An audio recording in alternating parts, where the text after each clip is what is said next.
Ovaj je 7-godišnjak sa svojim roditeljima otišao na odmor s kojega se nikada nije vratio kući. Nakon 23 godine njegova je smrt spasila milijune ljudi. 29. rujna 1994. datum je posljednjeg dana života 7-godišnjeg dječaka Nicholasa Greena. No zahvaljujući hrabroj odluci njegovih roditelja da doniraju život, dijelovi njega i sjećanje na njega i dalje žive, dok su bili na odmoru u južnoj Italiji, obitelji Green prišao je tamni auto u kojem su bila 2 muškarca.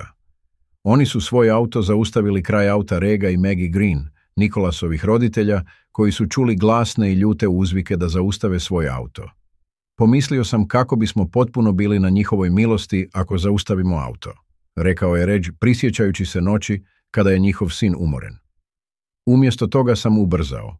Oni su isto i 2 su se auta utrkivala jedan kraj drugoga kroz noć. Metak je razbio stražnji prozor.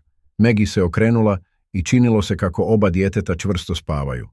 Iako je njegova mala sestra Eleanor zapravo spavala, Nicholasa su upucali u glavu. Nekoliko sekundi kasnije vozačevo je staklo puklo, a tamni je auto odjurio. Zaustavio sam auto i izašao. Unutarnje se svjetlo upalilo, no Nicholas se nije micao. Pogledao sam bliže i vidio kako mu jezik malo viri i vidio sam tragove povraćanja na njegovoj bradi, rekao je Reg. Prvi sam puta tada shvatio da se nešto strašno dogodilo.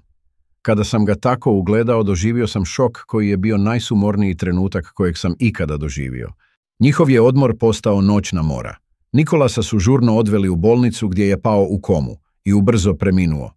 Obitelj Green u Italiju je došla s 4 člana, no tragično će ju napustiti sa 3 člana.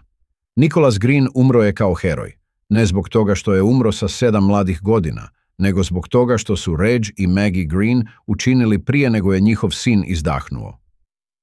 Par je odlučio donirati Nicholasove organe, a što će promijeniti živote 7 talijanskih obitelji.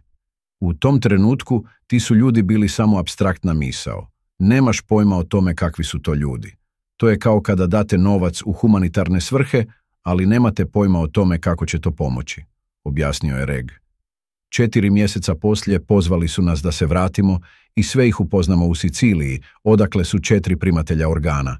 Andrea Mongiardo, srce, Francesco Mondello, rožnica, Tino Mota, bubreg, Anna Maria Di Ceglje, bubreg, Maria Pia Pedala, jetra, Domenica Galjeta, rožnica, Silvia Ciampi, gušterača, Andrea Mongiardo, koja je primila Nicholasovo srce, umrla je tek 2017. godine.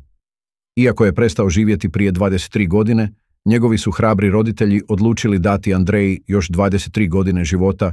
Tko su ljudi koji su ga ubili? Smrt Nicholasa Greena nije bila beznačajna za talijansku policiju, koja je napravila široku istragu u kojoj su službenici nastojali pronaći ubojice. Istraga je završila uhićenjem i osudom 2 muškaraca, Francesca Messiana i Michele Iannello. Do današnjeg se dana ne zna jesu li ti ljudi bili pljačkaši ili unajmljeni ubojice koji su pucali na krivi auto. Reg kaže, kako je ideja o nedužnom djetetu na kojeg se upucalo dok je bilo na odmoru u njihovoj državi Talijane posramila i dovela do toga da prihvate ideju o donaciji organa kao načinu iskupljenja. Događaj je uzrokovao l'effetto Nicholas, Nicholasov efekt, a odluka bračnoga para promijenila je način na koji se Talijani nose sa smrću. 1993. godine, prije nego je Nicholas ubijen, jedna osoba na 6,2 milijuna ljudi doniralo je organe. Do 2006. godine ta je brojka dosegla 20 milijuna. 5 godina nakon Nicholasove smrti, Italija se prebacila na sustav odustajanja 1999. godine. To znači da kada netko umre, pretpostavlja se da su voljni donirati svoje organe, osim ako se ranije ne naznači suprotno.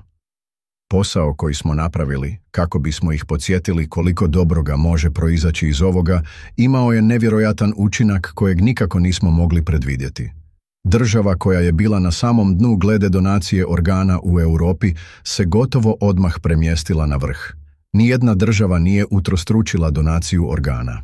Uz nevjerojatan porast donacije organa u cijeloj regiji, Italija je nazvala preko 120 mjesta Nicholasu u čast, uključujući i 50 trgova i ulica, 27 parkova i vrtova, 27 škola i 16 drugih spomenika, uključujući i stablo limuna, most i amfiteatar. U SAD-u se isto tako nalaze mnogi monumenti u čast Nicholasa Greena.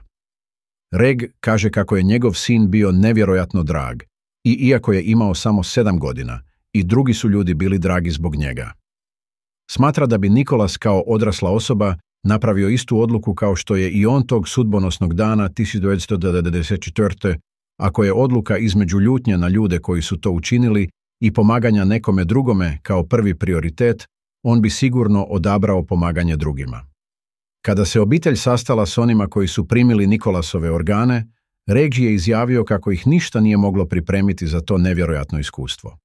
Kroz suze i radost upoznali su 6 ljudi koji su dobili drugu šansu za život. Reg je shvatio da je donacija organa nadišla 6 primatelja. Roditelji i šira rodbina bili bi razoreni. Imate osjećaj da je uključeno puno ljudi kojima bi životi bili siromašniji da ih nismo spasili. Nijedan roditelj ne bi trebao prolaziti kroz tugu gubitka djeteta. Postoji tuga koja prije nije bila tu. Nikada nisam potpuno sretan sada, rekao je Reg. Čak i kada sam najsretniji pomislim, zar ne bi bilo bolje kada bi i Nicholas ovdje bio? No obitelj zna da je smrt njihovog sina dovela do Nicholas efekta, koji je milijunima drugih ljudi dao život. Reg pronalazi novu nadu svaki puta kada priču o svome sinu negdje pročita, znajući da netko po prvi puta čuje tu priču. I kroz tu priču netko drugi će donijeti odluku da kaže da donaciji organa. Nicholasova priča nas podsjeća koliko čak i najveća tragedija može doneti svetlost u živote drugih. Njegova nesebična žrtva promenila je svet i inspirisala hiljade ljudi da doniraju organe i pruže drugima novu šansu za život. Šta vi mislite o ovoj priči? Da li vas je dotakla? Podelite vaše misli u komentarima i recite nam da li biste vi donirali organe u sličnoj situaciji. Ako vam se svideo ovaj video, ne zaboravite da lajkujete, pretplatite se na kanal i uključite notifikacije kako ne biste propustili još priča koje inspirišu i menjaju pogled na život. Vidimo se u sljedećem videu.